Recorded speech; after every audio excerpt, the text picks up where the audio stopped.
제가 지금까지 약 40여 명의 집을 실제 방문하여 매달 고정 수익이 발생하도록 컨설팅을 해드렸는데요. 이렇게 10평 정도의 빌라를 촬영 장소로 대여해서 하루에 30만 원을 받고 계신 분도 계세요. 정말 큰 촬영은 5, 600만 원을 제시하면서 3, 4일을 비워달라고 하는 경우도 있어요.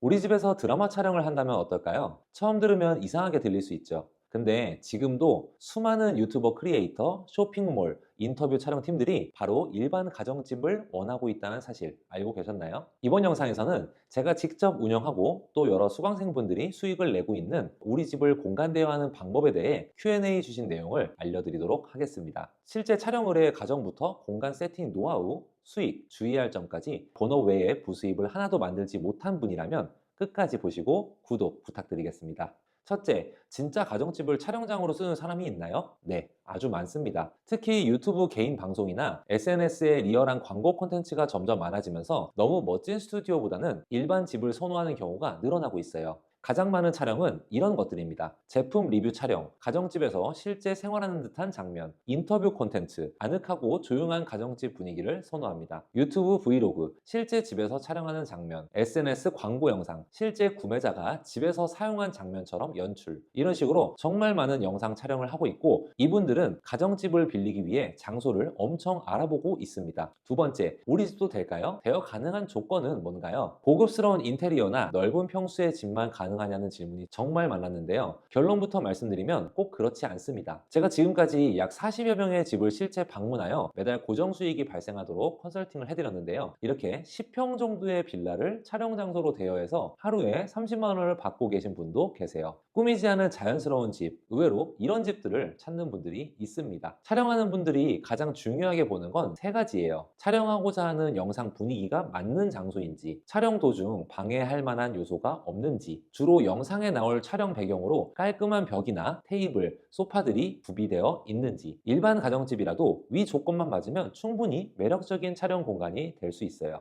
세 번째, 촬영은 어떤 식으로 진행되나요? 집주인은 있어야 하나요? 보통 촬영은 2시간부터 6시간 정도, 길게는 6시간에서 12시간까지도 있습니다. 정말 큰 촬영은 5, 600만 원을 제시하면서 3, 4일을 비워달라고 하는 경우도 있어요. 촬영팀 규모는 2명부터 20명까지 정말 다양하게 존재하고 있습니다. 20명 넘게 방문하는 대형팀도 있어요. 그리고 가장 많이 궁금해 하시는 게 손님이 촬영하는 동안 집에 있어야 하나요? 라고 문의를 주시는데 상황에 따라 다르다라고 할 수 있을 것 같아요. 넓은 공간을 대여하면요, 촬영하지 않는 방에서 대기를 하면 되겠죠. 좁은 공간이라면 촬영하는 분들의 편의를 위해서 자리를 비워줄 수도 있습니다. 중요한 건 현장에 있는 게 필수는 아니라는 거예요. 그럼에도 경험이 많지 않은 초보 운영자는 공간에 가치 있는 것을 추천드립니다. 네 번째, 촬영 끝나고 정리는 누가 하나요? 저는 최대한 제가 정리를 안 하기 위해서 촬영 전 필수 안내 문서를 꼭 보내드립니다. 촬영 후에 원래대로 복구하고 퇴실하는 게 기본 조건인데요.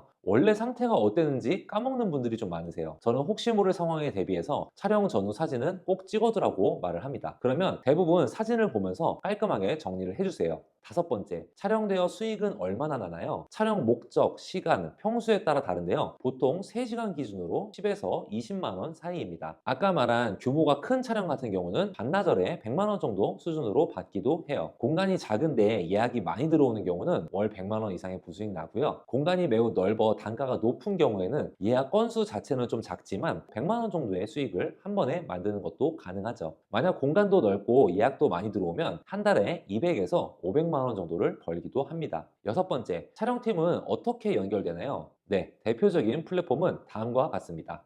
아워플레이스와 스페이스 클라우드, 이 두 가지만 먼저 아시면 돼요. 아워플레이스는 비사업자도 할 수 있습니다. 이 외에 각종 커뮤니티에 올려두고 개인 연락을 받거나 지인 소개, 유튜브 제작자 모임 등을 통해서 연결되는 경우도 종종 있어요. 하지만 처음이라면 중개 플랫폼을 통해 시작하는 걸 추천드립니다. 일곱 번째, 혹시 세금 문제는 없을까요? 이 부분도 되게 중요하죠. 한두 건 정도의 소소한 수익이라면 큰 문제는 없습니다. 다만 월 200만 원 이상의 수익이 지속적으로 발생한다면 사업자 등록이나 간이가세자 등록 등을 고려하셔야 합니다. 다만 소득이 크지 않은 수준의 일시적 대여는 기타 소득으로 신고할 수 있고요. 이 부분은 기존 소득과 함께 체크를 해봐야 되기 때문에 구체적인 부분은 세무서 상담이 가장 정확하고 매출이 발생한 후에 체크해 보셔도 늦지 않습니다. 여덟 번째, 촬영 공간 대여. 저도 바로 시작할 수 있을까요? 네. 우리 집에서 촬영 가능할 만한 공간을 먼저 체크해 봅니다. 자연광, 배경, 소음 체크, 촬영 가능 시간 이런 것들을 내가 먼저 확인한 후에 플랫폼에 등록하는 거예요. 이렇게만 시작하셔도 되고요. 빠르게 한번 예약을 받아서 경험을 해본 뒤에 점점 확장해 나가는 것이 중요합니다. 이번 영상에서는 가정집 공간 대여 Q&A를 다뤄봤는데요. 가정집이 촬영장이 된다는 게 처음엔 낯설 수 있지만 한번 시작해 본다면 이렇게 좋은 부업이 없다는 것도 금방 아시게 될 거예요. 혹시 우리 집도 시작해 볼 수 있는지 궁금하시다면 지금 영상 아래 댓글로 질문 남겨주세요. 이번 영상 유익하셨다면 구독과 좋아요, 알림 설정 부탁드립니다. 공간 대여의 모든 건 공부모 채널의 손PD였습니다. 감사합니다. 좋은 하루 되세요.